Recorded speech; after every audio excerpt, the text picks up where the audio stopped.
Hi everybody, my name is Shelley and welcome to Food and Finance with Shelley. Welcome to my kitchen. This is my home kitchen where I love to cook and entertain, and I'm excited to have you here for a few moments with me to share some food and financial tips, and you get to walk away with some great information. So what I like to do is I like to take financial information that frankly can be a little boring and break it down into digestible bites that help you understand what's going on with your money so that you're in control of it rather than money controlling you. So let's go ahead and get started with one of my favorite recipes, which is stir fry. Now, why is stir fry one of my favorites? Because it's fast and easy, and you can be creative. You can use all kinds of different foods. I had to feed 3 kids and a hungry husband, and so stir fry was a really quick way after work to get food on the table. So there's 4 components to a stir fry. There's your carb, there's your protein, there's your vegetables, and there's your sauce or your spices. Same thing with a financial plan. There's your savings, there's your investment, there's your protection, and there's your legacy planning, okay? So 4 components to stir fry, 4 components to a great financial plan. So as far as your carb, let's start with that first because that usually takes the longest to cook. I like to use brown rice, but you can use spaghetti, you can use kale, you can use quinoa, you could use white rice. Really, it's up to you, cauliflower rice. Anything you want as a carb, you make that according to your taste. So I already made some brown rice ahead and I'm gonna bring that in at the end of the recipe, but you can make it however you want. Now, let's get into what we call mise en place. So stir fry cooks really fast. That's the beauty of it, right? But you gotta be prepared. So mise en place is a fancy French name for having everything ready to go, okay? If you know French really well, don't yell at me. I'm sure that wasn't a great translation. But the point is you gotta be prepared in advance. Just like you have to be preparing your financial plan in advance for any kind of catastrophes that happen. And let's face it, guys, stuff always happens in life. We just don't know when. I like to call it life's expected unexpecteds. The first thing we're gonna do is we're going to talk about our oil. Our oil, now I like to use olive oil a lot, but you have to make sure you have an oil with a high smoke point because stir fry cooking is a very high heat, okay? So you can't use olive oil because olive oil is gonna burn at that temperature. So I like to use in those circumstances, you can use canola oil or vegetable oil. You can also use avocado oil. So, and of course we know avocados are really good for us. So I like to use avocado oil and I'm gonna put it in there, but I'm not gonna heat it up yet because once I heat it up, I have to have everything ready to go. I've got some peppers, I've got onions, I've got garlic, I've got some squash and zucchini, broccoli, and then I've got some chicken, and I threw some mushrooms in. Now, why did I grab these? Because honestly, they're in my refrigerator and they're gonna go bad if I don't use them. Put them in a stir fry. It's kind of like a garbage pail, okay? You can put anything in it you want. I also like to put celery because I like the crunch. That's just me. You may like to put bok choy, you may like to put scallion, you may like to put bamboo shoots. Doesn't matter, whatever you like to do. So the first thing you have to have is you're gonna have to cook your meat. And the meat you're gonna cook, and then you're gonna take it out of the pan and you're gonna put it aside, cook your vegetables really quickly, and then you're gonna add your meat back in and your sauce, okay? So now, let's talk about the protein, all right? So protein is like investment, you know, it's that second component. Now I like to use chicken and I like to use dark meat. You may like breast meat, that's fine. You may like shrimp or scallops, or you may like turkey or beef or tofu. It doesn't make any difference. You pick the protein that you want, just pick it, and then you want to have some seasoning on it. So this chicken is marinating in a glaze that I really love. It's got soy sauce, it's got sesame oil, it's got maple syrup, and a little bit of cornstarch. And then it's got a little bit of a kick to it, a little bit of red pepper flakes. I'm gonna be cooking the meat with just onions. So I'm gonna heat it on high heat. Now, by the way, if you don't have a wok, I mean, I got this honestly on Amazon, I'm embarrassed to admit. You can get it, we have Chinatown here in Houston.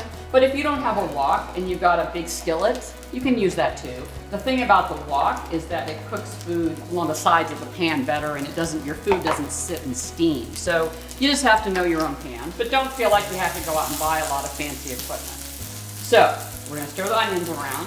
It's gonna get them a little bit warmer. Like I said, this is on high heat, so this is gonna cook quickly. Now this chicken's been marinating for 24 hours. It doesn't have to be that long. It can be as little as 30 minutes, okay? But I'm gonna put some chicken in so you can hear it, all right? We've talked about our preparation. We've talked about getting everything ready. And I am just going to let that cook a little bit. Now dark meat does take a little longer to cook. Okay, so we're cutting an onion. And I am going to cut it like my son taught me. And if you cut it here, you know, mincing onions can be kind of a pain. And so when you do it like this, where you cut the slices, but you don't cut all the way to the root, this is the way I love to cut onions now. It's my favorite way. I'm gonna go like this, and then I'm just going to, I'm gonna hide my fingers. This is how the professionals do it, so they don't chop their fingers. And these onions are perfectly diced onions. And by the way, if you've got some onions, you bought them at the store, and they're gonna go bad, just chop them up, put them in the fridge, and they'll stay for quite a while. All right, the next thing is garlic. So garlic is the essence of just about every dish I cook here. And what you're gonna do is you're gonna put your weight into it. You're gonna push down, and that'll pop the skin off. Pop the skin off. And then you're gonna take the knife, be careful, sharp knives. I'm gonna cut like this. This is gonna be for diced garlic. Or minced, actually, I guess. And then I'm gonna go like that. All right, like that, and I'm gonna put that, because I'm gonna use that for my vegetables. All right, we've got about another 10 seconds, and then these are ready, because they will cook a little bit when you take them out of the pan. We've done onions, we've done garlic. Now let's do ginger. Now this is something really cool that I learned, and I learned this from Rachel Ray on Food Network. When I would do fresh ginger before, I would have to cut around it and use the paring knife, and you can do that, but it's awkward, it's difficult. And then I watched her do this one day with a spoon. And fresh ginger has lots of little curves, and this spoon gets to all of them, and no knife. So I love that little trick. So I'm gonna cut this up. Now, ginger is a very strong spice. So let's talk about spice for a second. I'm a native Texan, and people have said what I'm about to say means I don't have my true Texas heritage. I don't like spicy food. I just don't. I don't like the feeling of jalapenos or anything. And yeah, that makes me an outcast in my own state. If you like the taste of ginger more, then you can dice it up like this. Okay, watch your fingers, like that. If you want it to be like a puree, and you can do this with garlic as well, you just do this. You see that? That is this wonderful kind of creamy, and this will spread throughout the dish without having that really like crunching on ginger. So those are all different ways to do ginger. Another great thing about stir fry, besides it being really fast, is it's really healthy for you. So you want to have a huge variety of vegetables. Okay, you want to diversify your spices in there. And just like that, you're going to want to diversify your financial strategies. So a good financial plan is going to have a lot of different parts to it. You're going to have some investment, maybe some aggressive investments if you're younger. You're going to have some protection strategies in it. And so you want to diversify, because then you have a balanced approach.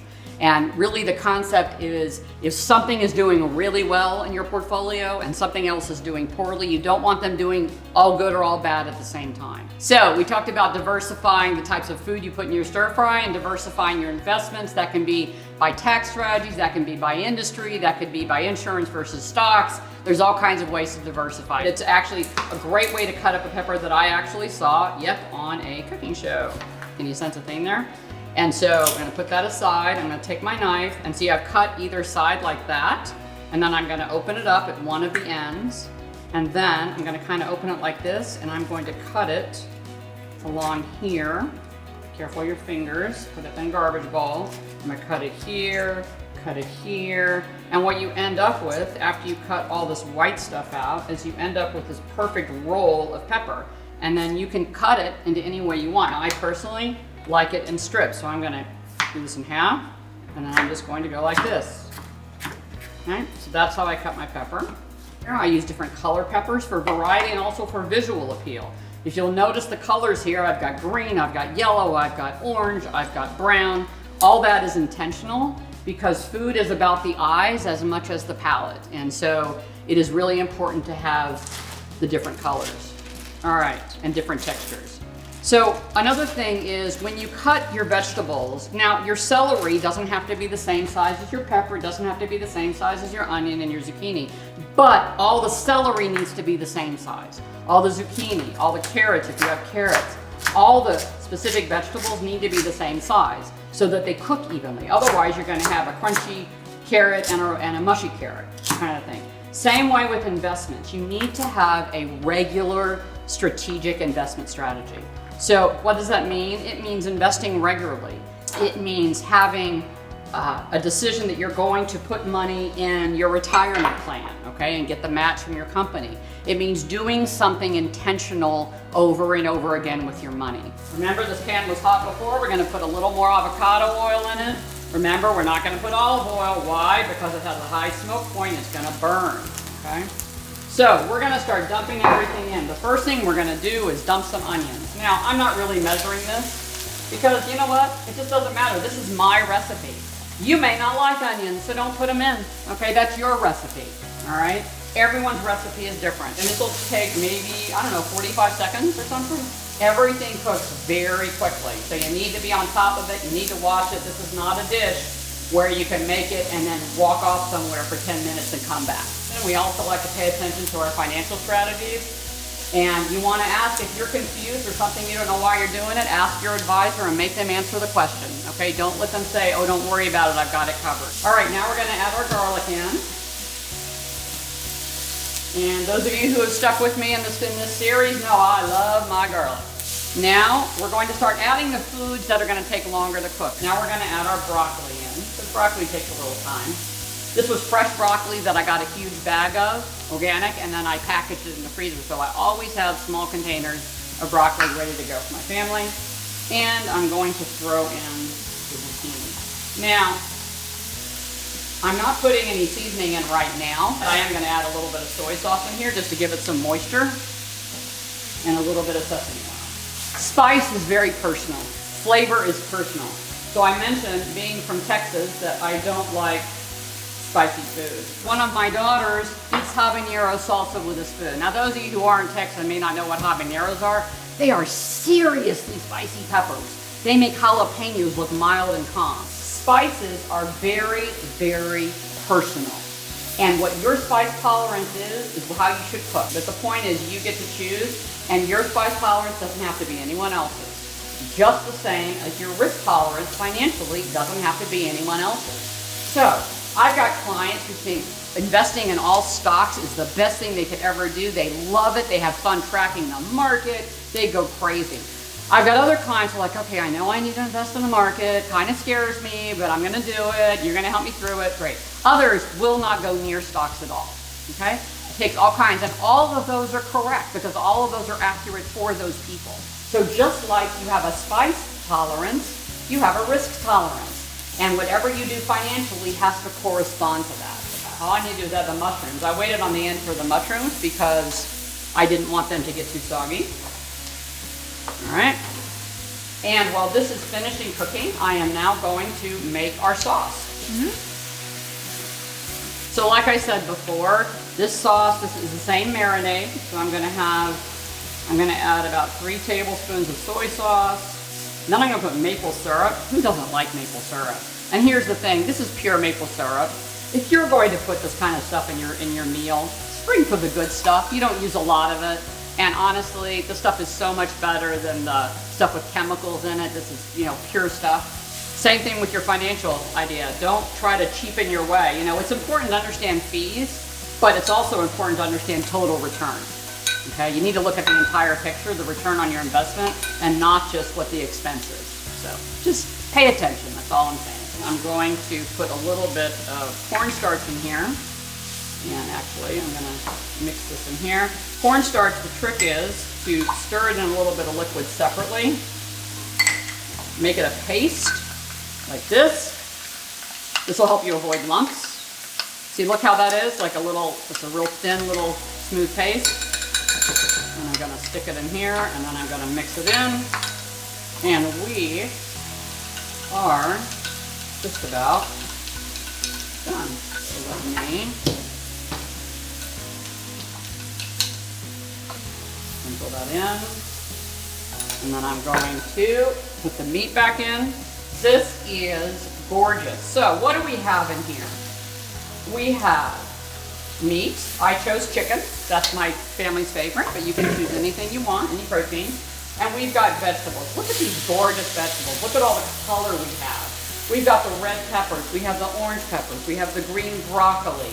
We've got the squash and zucchini, the mushrooms. Now, I don't know about you guys. My family doesn't always like vegetables, right? But who can turn this down? This is absolutely delicious. It smells Amazing. And guess what? I've got my rice already cooked. Your dinner is done. You're finished. Now I am gonna put a little bit of scallions on top. You cut them like this. Again, that rocking motion. Let me add a little bit of this here. Now, I love to use chopsticks. They remind me of my dad. He taught me how to use them when I was a kid. Oh my gosh, the vegetables are nice and crisp. They're not cooked too much, they're not mushy. If you take one thing away from here today, from the financial side, make sure that you understand you need to be comfortable and have a trust relationship with your advisor. If you feel in any way that they're not being candid with you or they're hiding something, you know how when you eat some food and you know you probably shouldn't have eaten it, it just doesn't sit well in your stomach? Well, that's the same thing with your financial advisor. If there's anything, the way they act towards you, or they try to make you feel like they know more than you do, or they're smarter than you, or there's just something nagging at you, walk away. I promise you, your right advisor is out there for you, okay? So I want you to make sure that you remember that. It's your money, it's your schedule, you need to make the decisions, your advisor's just there to help. Now, this dinner is so delicious. Let me grab some more vegetables. My mother would be proud eating my vegetables. Try stir fry, try a different recipe. Go to our website, foodandfinancewithshelley.com, and let us know what you think of the episode. And if you would like to have a conversation about money, or you have some questions or concerns you'd like to discuss, there'll be a link to my business website, which is Financial Success Strategies, and you can let us know that you'd like to have a phone call or you'd like to connect. We really appreciate your time. Look forward to having you back in my kitchen real soon.